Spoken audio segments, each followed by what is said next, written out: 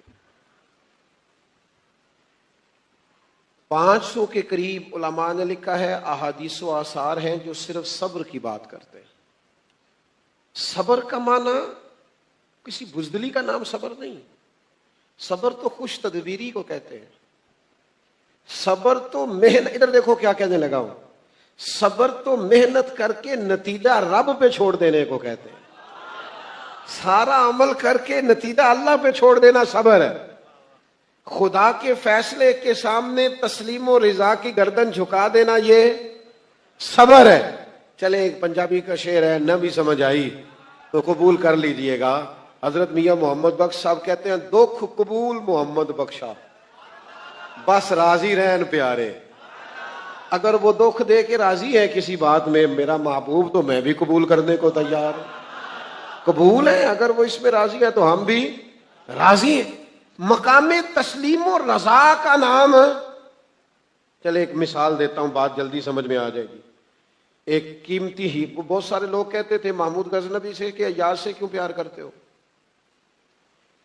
تو ایک دن اس نے چاہا لوگوں کو بتا دوں یہ زیادہ پیارا کیوں ہے. ایک قیمتی ہیرا تھا موٹا، تو کافی سارے سیانے لوگ، سیانے بڑے ہوتے ہیں نا، سمجھدار سیانے مشورے دینے والے سارے بیٹھے تھے. تو محمود کہنے لگے ادھر آپ بھی یہ ہیرا توڑ دے. تو وہ سیانا آدمی تھا، اس نے مشورہ دے دیا. سیانا جو تھا اس نے کہا جناب اتنا قیمتی ہیرا آپ توڑوائیں گے تو نقصان ہوگا، خسارہ ہوگا، کیا کر رہے ہیں آپ؟ تو کہنے لگے بالکل ٹھیک ہے، تو عقل مند آدمی ہے. دوسرے کو بلایا، کہا اسے توڑ دو. کہنے لگا یار آپ بادشاہ سلامت ہیں، ہم حکم عدولی تو نہیں کر سکتے، پر یہ آپ کیا نقصان کر رہے ہیں؟ کہا بالکل ٹھیک ہے، تو بھی سیانا ہے. 3-4 سمجھدار بلائے، سب نے مشورہ دیا، چلے گئے. اس نے آخر میں ایاز کو بلایا، کہا یہ ہیرا توڑو. اس نے پہلی ضرب لگائی، ہتھوڑا پکڑا، توڑ دیا، کئی ٹکڑے کر دیے. تو محمود کہنے لگے تو بڑا نادان ہے، قیمتی ہیرا سب نے مشورہ دیا، تو نے کیوں توڑا؟ کا بادشاہ غلطی ہو گئی. کہا نہیں غلطی نہیں ہوئی، بتا توڑا کیوں؟ سنو پھر. اس نے کہا میں نے زندگی میں طے کیا ہے جو ٹوٹتا ہے ٹوٹ جائے، تیرا حکم نہیں ٹوٹنا چاہیے. جو ٹوٹتا ہے ٹوٹ جائے، تیرا حکم طے کیا ہے. جتنی قیمتی چیزیں ٹوٹتی ہیں، میں مثال نہیں دے سکتا نا، میری مجبوری ہے. بلا مثال و بلا تشبیہ میں مثال نہیں دے سکتا، یہ یہاں فٹ نہیں ہوتی. صرف سمجھا کے آپ کے ذہنوں کو وہاں لایا ہوں. امام حسین نے فرمایا مالک تیرا حکم نہیں ٹوٹنے دوں گا. میرا مقام تسلیم و رضا ہے، علی اکبر سے خوبصورت جوان کوئی نہیں، عباس سے پیارا بھائی کوئی نہیں، علی اصغر جیسا دوسرا پھول کوئی نہیں، اور ڈھونڈو گے بھی تو حسین سا آقا نہ ملے گا. لیکن فرمایا ہر چیز ہی قربان ہے، جو جاتا ہے جائے، پر مالک تیرا حکم. صبر کر کے دکھایا، حوصلہ. میدان کربلا جنگ کیا تھی؟ 70-72، کچھ کہتے نہیں زیادہ تھے، 125 تھے. چلے ٹھیک ہے آپ 300 کر لیں، اور سامنے ہزاروں کا لشکر. ہزاروں کی جنگ کبھی 100-150 سے بھی ہوتی ہے، لیکن یہ جنگ ہوئی. حکومت 4 سال پھر بھی یزید نے کی، پر اس میں فتح امام حسین کی ہوئی. یاد رکھنا یہ جنگ تھی، فوج تھی، اسلحہ تھا، نیزے تھے، تلواریں تھیں. امام حسین کے پاس جواب میں صبر تھا. نیزے، تلواریں، تیر، برچیاں ہار گئے، اور امام حسین کا صبر جیت گیا. میرے دوستو، ہو سکتا ہے آپ کا مخالف وقتی طور پر فتح یاب ہو جائے، ہو سکتا ہے تھوڑی دیر کے لیے حضرت یوسف علیہ السلام کو جیل میں جانا پڑ جائے، ہو سکتا ہے وقتی طور پر کچھ حالات کا دائرہ اور ہو جائے، لیکن صبر کا دامن نہ چھوڑنا، اس لیے کہ ہمیشہ صبر جیتا کرتا ہے. کیوں جیتتا ہے؟ کہ ان اللہ مع الصابرین، اللہ صبر کرنے والوں کے. تو صبر ہمیشہ، میری ملت کے جوانوں میں صبر نہیں. یہ سویرے انقلاب چاہتے ہیں، 8 دن محنت کر کے 9ویں دن انقلاب چاہتے ہیں. اتنی جلدی نہیں بھائی نا. میں کہہ چکا ہوں کہ امام حسین نے سارے کنبے کی شہادت پیش کر دی، پر یزید 4 سال پھر بھی حکومت کر گیا. لیکن پھر یوں مٹا، یوں گھیر کے مارا ہے پھر امام حسین نے یزید کو کہ اب کوئی نام بھی لینے کو تیار نہیں. آپ کا جو صبر ہے نا، صبر، اس میں فنا ہو جائے گا آپ کا دشمن. پھر اپنی ساری گفتگو دہراتا ہوں. ایک تو پیار کرنا ہے تو ذرا رج کے کرنا ہے، احترام کرنا ہے تو عقیدتوں سے، فیض لینا ہے تو ڈٹ کے لینا ہے. اور پھر ہم نے ان سے سیکھنا ہے. ہم نے فقیری کو مظلومیت نہیں بنانا، فخر بنانا ہے. ہم نے فقر کو اور فاقے کو بھی اس طرح قبول کرنا ہے جو رنگ رسول کریم علیہ السلام نے ہمیں عطا کیا ہے. اور پھر ہم نے اپنی اولادوں کو اعلیٰ اخلاقی اقدار سکھانے ہیں، آداب سکھانے ہیں، جد و جہد سکھانی ہے، محنت سکھانی، سستی نہیں، کاہلی نہیں، بزدلی نہیں، آگے بڑھنا اور بڑھتے چلے جانا، محنت کرنا اور کرتے چلے جانا. وہ ہمارے شیخ کہا کرتے تھے زمین کے اوپر کام، نیچے جا کے آرام. ڈیوٹی، ذمہ داری، خدمت کرتے چلے جائیں، اور پھر استقامت، اور پھر صبر، اور پھر آپ نے نتائج سارے اپنے رب کریم پہ چھوڑ دینے. اس لیے کہ جو نتیجہ بارگاہ خداوندی سے ملتا ہے وہ بڑا ہی باکمال ہوتا ہے. ایک آخری بات بھی عرض کر لوں آپ دوستوں سے، اگر آپ زیادہ توجہ کریں تو. امام حسین کا نماز سے بڑا پیار ہے، قرآن پاک سے بڑا پیار ہے.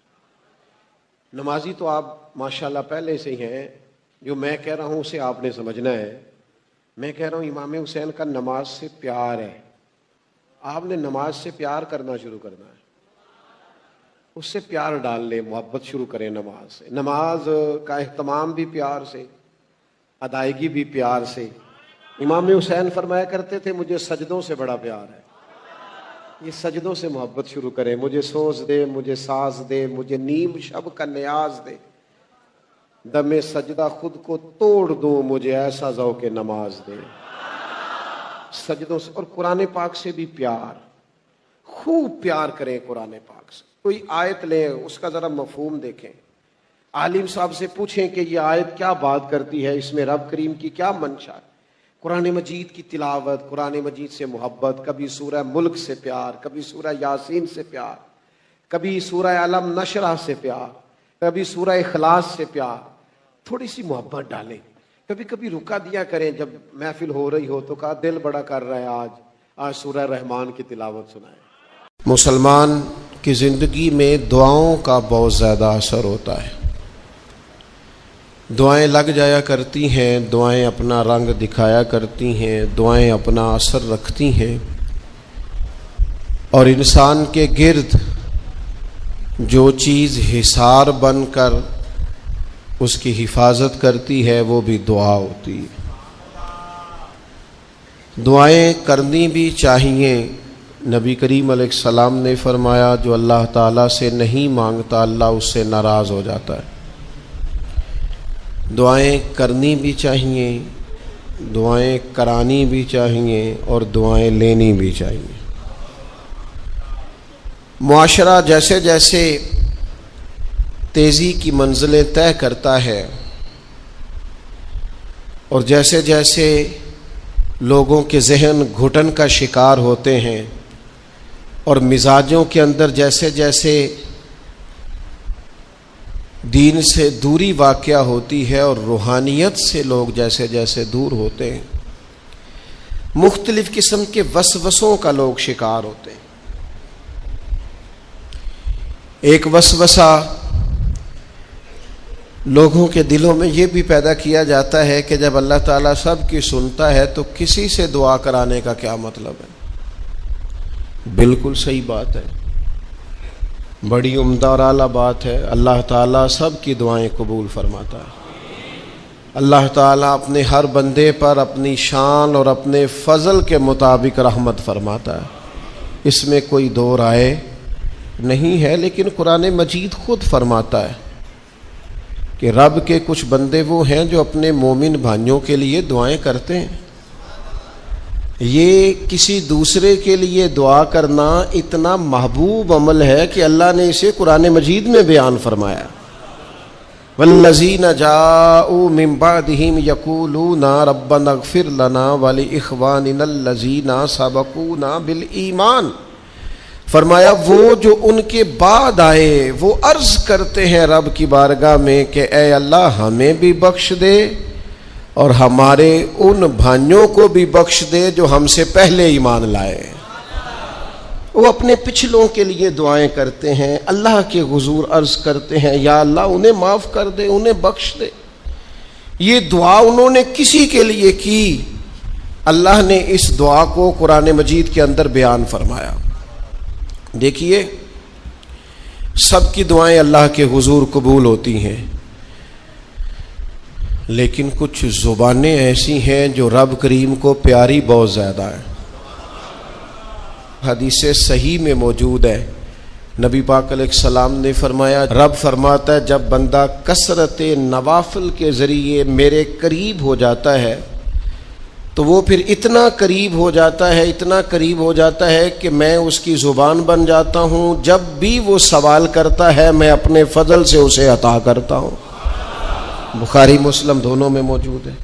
اب ایسی زبانیں جن کو اللہ تبارک و تعالیٰ کی بارگاہ سے یہ اذن مل گیا, کثرت عبادت, کثرت نوافل, زہد, ورع, تقوی, کہ اللہ کے حضور جب وہ عرض گزار ہوتے ہیں تو مالک ان کی دعائیں قبول فرماتا ہے. تو اب اگر کسی کو کسی ایسی زبان کی خبر آئی اور اس نے جا کے اس سے دعا کرائی اور اللہ نے اپنے فضل سے اس بندے پر رحمت کر دی اور دعا قبول ہو گئی, تو بتائیے حرج والی بات کیا ہے؟ اب اس پر بھی وسوسہ ہے کہ اللہ صاحب کی سنتا ہے آپ نے فلاں کو دعا کے لیے کیوں کہا, اس پر بھی وسوسہ ہے. روحانی دنیا سے لوگوں کو دور کرنے کے لیے, اللہ کے نیک بندوں سے دور کرنے کے لیے, وہ لوگ جو مالک کریم کے قرب والے ہیں جن کو قرآن مجید نے اولیاء اللہ کہا ہے, ان سے لوگوں کا رشتہ کمزور کرنے کے لیے ایک نیا رنگ, ایک نئے انداز میں بات کہ اللہ سب کی دعائیں قبول کرتا ہے. تم دعا کرانے جا رہے ہو, تم نے فلاں سے کہا میرے لیے دعا کرنا, تم نے فلاں بزرگ سے کہا میرے لیے دعا کرنا. تو میرے بھائی یہ تو بڑی آسان سی سادی سی بات ہے. اچھا یہ بھی ضروری نہیں کہ جو دعا کرا رہا ہے وہ کوئی کمزور ہی ہو, وہ گناہگار ہی ہو اور وہ کسی نیکوکار سے ہی کہے کہ میرے لیے دعا کرنا تو تبھی بات بنے گی. بعض نیک بھی کہہ دیتے ہیں اور اس سے کہہ دیتے ہیں جو درجے میں ان سے کم ہوتا ہے. کیا حضرت امام جعفر الصادق رضی اللہ تعالیٰ عنہ نے کہا نہیں حضرت داؤد طائی سے کہ میرے لیے دعا کرنا؟ کیا کہا نہیں بعض اساتذہ نے شاگردوں سے کہ دعا کرنا؟ کیا کہا نہیں کہ بعض مشائخ نے مریدوں سے کہ میرے لیے دعا کرنا؟ بھائی کیا بیٹا اپنے باپ کے لیے دعا نہیں کرتا؟ کیا بیٹیاں بیٹے ماں باپ کے لیے دعا؟ اور سنو نا یار, اس سے بڑی میں آپ کو بات کیا سناؤں. بخاری مسلم میں موجود ہے, حضرت عمر فاروق رضی اللہ تعالیٰ عنہ عمرہ کرنے جا رہے تھے. اللہ کے پیارے رسول, رسول رحمت, محبوب رب اکبر صلی اللہ تعالیٰ علیہ وسلم نے فرمایا, عمر میرے بھائی ہمیں بھی دعاؤں میں یاد کرنا. اب بتاؤ اس سے بڑی مثال کہاں سے لائیں؟ حضرت عمر سے نبی کریم علیہ الصلوۃ والسلام نے کہا, عمر میرے بھائی ہمیں بھی اپنی دعاؤں میں یاد رکھنا. تو اگر حضور جناب عمر سے کہہ سکتے ہیں دعا کرنا, مجھے بتاؤ حضور کو ضرورت ہے جناب عمر کی دعا کی؟ یہ کس لیے کہا؟ یہ اس لیے کہا کہ ہمیں سمجھ میں آ جائے کہ کچھ لوگوں سے دعا کرا لینی چاہیے, کچھ لوگوں سے دعا کرا لینی چاہیے. بس اس سے زیادہ جملہ نہیں کہوں گا, کچھ لوگوں سے اپنے حق میں کچھ کہلوا لینا چاہیے, کوئی گواہی اپنے حق میں کرا لینی چاہیے. فائدہ ہوتا ہے, اس کا نفع ہوتا ہے, اس میں بڑے راز مضمر ہوتے ہیں, اس میں بڑے عقدے کھل جایا کرتے ہیں, اس میں بڑی آسانیاں ہو جاتی ہیں. میرے عزیز نبی پاک صلی اللہ تعالی علیہ وسلم نے فرمایا جناب عمر سے میرے لیے. حضور فرماتے ہیں اللہ کے کچھ بندے ہیں اگر وہ قسم کھا کے کہے نا یا اللہ ایسا کر دے, یہ بخاری مسلم دونوں میں موجود ہے, وہ قسم کھا کے کہے نا لو اقسم علی اللہ لا ابرہ, وہ اگر قسم کھائیں تو رب ان کی قسم بھی پوری فرما دیا کرتا ہے. وہ میرے بھائی محبت کے لیے دل ڈھونڈ کوئی ٹوٹنے والا، کوئی جگہ ایسی تلاش کر جہاں سے دعا مل جائے، جہاں سے کرم ہو جائے، جہاں سے عطا ہو جائے، جہاں سے اللہ کا فضل ہو جائے۔ اور پھر ہمیں بھی چاہیے ہم دعائیں دیتے رہیں، ماں باپ کو چاہیے اولاد کو دعائیں دیتے رہیں، اساتذہ کو چاہیے شاگردوں کو دعائیں دیتے رہیں، مشائخ کو چاہیے عقیدت مندوں کو دعائیں دیتے رہیں، بہن بھائیوں کو چاہیے ایک دوسرے کو دعائیں۔ چلیں آپ آمین کہیں۔ اب آپ نے انکار نہیں کہ سارے دعا مانگے، یا اللہ ہمارے بھائیوں کو ہم سے زیادہ عطا فرما، یا اللہ بھائی کو ہم سے، یا اللہ بھتیجوں کو زیادہ عطا فرما، بھانجوں کو زیادہ عطا فرما، اللہ محلے داروں کو زیادہ عطا فرما، پڑوسیوں کو زیادہ عطا فرما۔ یہ مانگو نا دعائیں، اس میں بھلا ہے، اس میں نفع ہے۔ اب جنہوں نے پریشان ہو کے آمین کا ہے وہ خوش ہو جائیں گے۔ نبی پاک علیہ السلام نے فرمایا جو دعا تو کسی کے لیے مانگتا ہے اللہ پہلے تیرے حق میں قبول فرماتا ہے۔ لوگ خوش ہو گئے آپ لوگ۔ او بھائی دعا مانگیں کسی کے لیے، بد دعا نہیں کرنی، کسی کے لیے بھی بد دعا۔ ہمارے ہاں نا ایک بہت بڑا طبقہ جذباتی لوگوں کا ہے۔ ہمارے ایک استاد کہا کرتے تھے جذباتی لوگوں سے دوستیاں نہیں کرنی چاہیے، جذباتی لوگوں سے تعلقات نہیں بنانے چاہیے، اس لیے کہ جس بندے کا اپنے اوپر کنٹرول ہی نہیں تو وہ کسی کے حق میں کیا کرے گا۔ وہ کہتے تھے جذباتی لوگوں سے بچو۔ او بھائی ہم بڑے جذباتی ہو جاتے ہیں، ذرا سی شدت آئی نہیں گھر میں لڑائی، اور لڑائی بھی کس سے؟ گھر والی سے۔ بد دعائیں شروع کر دی، اپنے آپ کو بد دعائیں دے۔ لڑائی کس سے ہو رہی ہے؟ بہن بھائیوں سے، بد دعائیں شروع کر دی۔ ماں باپ سے لڑائی ہوئی، بد دعا دے رہے، اور بڑی بڑی تلخ ہو کے، بڑی بڑی سخت ہو کے۔ او بھئی آپ کیوں ایسے جملے کہتے ہیں، کیوں سخت لفظ بولتے ہیں؟ صحیح مسلم میں حدیث ہے، نبی پاک علیہ السلام نے 3 چیزوں کا نام لے کے فرمایا نہ اپنے آپ کو بد دعا دینا، نہ اپنی اولاد کو بد دعا دینا، نہ اپنے مال کو بد دعا دینا۔ ایسا نہ ہو کہ جب تم وہ دعا کر رہے ہو تو وقت قبولیت کا ہو۔ کبھی بھی اپنی اولاد کو، اپنے آپ کو، اپنے اموال کو بد دعا نہ دو۔ کیوں ایسے جملے بولتے ہو؟ یعنی غصے اور جلال میں بھی جب اپنے بچے کے لیے بات کرو تو پیار والی بات کرو، غصے میں، جلال میں، جذباتیت میں بھی بہن بھائیوں کے لیے، گھر والوں کے لیے، اپنے لیے بات کرو تو محبت والی بولی بولو۔ کبھی بھی اپنے لفظوں کو سخت نہ کرے۔ ہمارے ہاں 1 منٹ لگتا ہے، لوگ کہتے ہیں اللہ کرے میں مر جاؤں، اللہ کرے میں تباہ ہو جاؤں، اللہ کرے میں۔ او بھائی تو ٹھہر جا، اللہ تعالیٰ نے زندگی تجھے اپنے فضل سے عطا فرمائی ہے، تجھے کیا مصیبت بن گئی ہے، تو کہاں سے نکلا ہے، تو کہاں پہنچ گیا ہے، تو کیسے کہتا ہے میں مر جاؤں؟ تو اپنی جان کا مالک ہی نہیں۔ تو مالک ہوتا تو اپنی مرضی کے خاندان میں پیدا ہوتا، اپنی مرضی کی تاریخ کو پیدا ہوتا، اپنی مرضی کے ملک میں پیدا ہوتا۔ تو اپنی جان کا مالک ہی نہیں۔ مالک تو وہ ہے جس نے اپنی مرضی کی جگہ پہ پیدا کیا ہے، اپنی مرضی کا وقت دیا ہے۔ تو کیسے کہتا ہے میں مر جاؤں؟ نہیں، تو مر سکتا، اپنی مرضی سے مرے گا تو خودکشی حرام ہے، اور رب رسول کے راستے میں مرے گا تو شہادت کی موت نصیب ہوگی، ہمیشہ کی زندگی ملے گی۔ وَلَا تَقُولُوا لِمَن يُقْتَلُ فِي سَبِيلِ اللَّهِ أَمْوَاتٌ۔ لہذا جذباتیوں کی بد دعائیں کرنا اور سخت بد دعائیں کرنا۔ میرے ابا جی بھینس کو بد دعا دینے سے بھی منع کرتے تھے، اور میں کبھی کبھی حیران، جب ہم نے یہ حدیثیں پڑھی نا بعد میں کہنا سا یار ان پڑھ بندیاں نے کتوں سبق لیا۔ جانور کو، بھینس کو، وہ کسی وقت وہ تنگ آتے نا تو کوئی سخت لفظ کہتا تو کہتے نہ بھائی مال نو بد دعا نہیں دئی دی۔ تو اس وقت تو مطلب سمجھ نہیں تھی کہ یار مطلب مال نو بد دعا نہیں دئی دی، ایڈی کیڑی میرا مطلب ہے مشکل ہے، ان بندہ ماجی نو بھی مندہ نہ آکھے۔ لیکن وہ جب روایات پڑھیں بعد میں تو سمجھ آئی کہ کچھ علوم کتابوں میں ہیں، اور چونکہ مسلمان سینہ بسینہ آ رہے ہیں تو کچھ تربیتیں ایسی ہیں جو لفظوں میں تو نہیں، لیکن بڑے بوڑھوں نے جو سنا سیکھا ہے وہ اپنے پلے سے باندھا ہوا ہے، انہوں نے اپنی گرہ سے اچھی طریقے سے کر کے باندھا ہے۔ بد دعا نہیں، آپ دعا کریں، آپ اچھے لفظوں میں، اور کوئی بندہ مل جائے نا۔ میں ویسے نے کئی دفعہ کہا ہے، پھر کہتا ہوں، آج کل نا کو میرے جیسے بندے کو چلو اونچی کرسی پہ بیٹھتا ہے, نماز پڑھاتا ہے, پگڑی باندھتا ہے, تو کوئی بندہ نیک سمجھ بھی لے تو دعا نہیں کراتا, فوٹو ہی لیتا ہے. پہلے لوگ دور سے آتے تھے تو آ کے کہتے تھے دعا کرانے آئے. اب وہ کہتے ہیں بڑی دور سے چل کے آیا ہوں جی, بڑی مہربانی. تو کہتے ایک فوٹو مل جائے گی.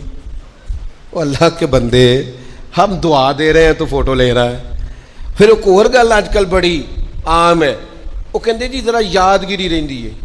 تو میں کہ غوث پاک دی تے کوئی فوٹو نہیں, سانو تے ہر ویلے یاد رہندے نے, کوئی فوٹو نہیں, ہمیں تو کبھی نہیں بھولے. خواجہ اجمیر کی کوئی فوٹو نہیں, ہماری نس نس میں آباد ہے.